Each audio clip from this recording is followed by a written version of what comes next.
Hello दोस्तों, इस channel पर आपको बिहार बोर्ड के जितने भी गेस्ट पेपर है सभी के मटेरियल्स प्रोवाइड किए जाएंगे। आप प्लीज़ चैनल को सब्सक्राइब करें, वीडियो को लाइक और शेयर करें।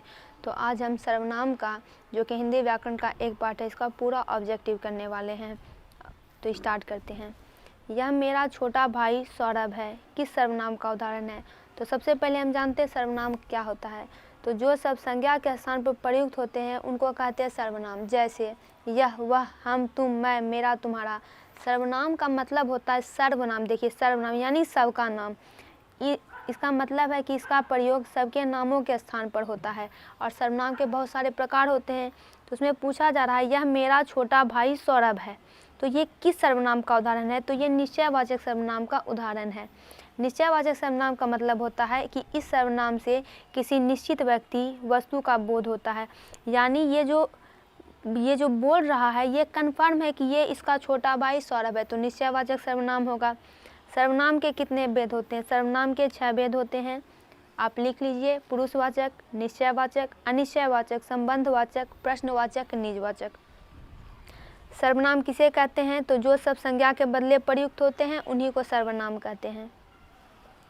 कौन भेद सर्वनाम का नहीं है? तो सर्वनाम के भेद ये हैं: पुरुषवाचक, निजवाचक, निश्चयवाचक, अनिश्चयवाचक, प्रश्नवाचक, संबंधवाचक। व्यक्तिवाचक, जातिवाचक सर्वनाम के भेद नहीं है, ये संज्ञा के भेद हैं।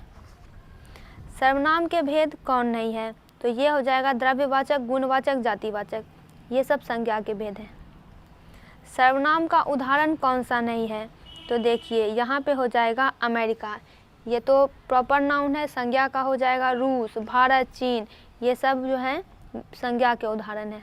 व्यक्तिवाचक, किस वाक्य में सर्वनाम प्रयुक्त नहीं हुआ है? मैं पढ़ता हूँ, मैं तो सर्वनाम है। तुम पढ़ते हो, तुम भी सर्वनाम है। वे पढ़ते हैं, वे भी सर्वनाम है। तो राम पढ़ता है, ये जो है सर्वनाम नहीं है। संबंधवाचक सर्वनाम कौन नहीं है? तो यहाँ पे हो जाएगा कौन। कौन जो है संबंधवाचक सर्वनाम नहीं है। संबंधवाचक सर्वनाम उसे कहते हैं कि उस सर्वनाम शब्द का प्रयोग दो वाक्यांशों या वाक्यों में संबंध प्रकट करने के लिए किया जाता है। जैसे जो करेगा सो भरेगा, संबंध प्रकट किया जा रहा है। जो सोता है वो खोता है, तो यहाँ जो, सो, इस प्रकार से जो, वह, जिसकी, उसकी संबंध प्रकट किया जा रहा है। लेकिन कौन जो है ये प्रश्नवाचक सर्वनाम होगा। जैसे वहाँ कौन खड़ा है, कौन सा पुरुषवाचक सर्वनाम का उदाहरण नहीं है? तो यहाँ पे हो जाएगा आपके घर कोई आया है। ये जो है कोई जहाँ पे आ जाता है वो अनिश्चयवाचक सर्वनाम होता है, क्योंकि कोई कन्फर्म नहीं है कि आया कौन है, कोई आया है।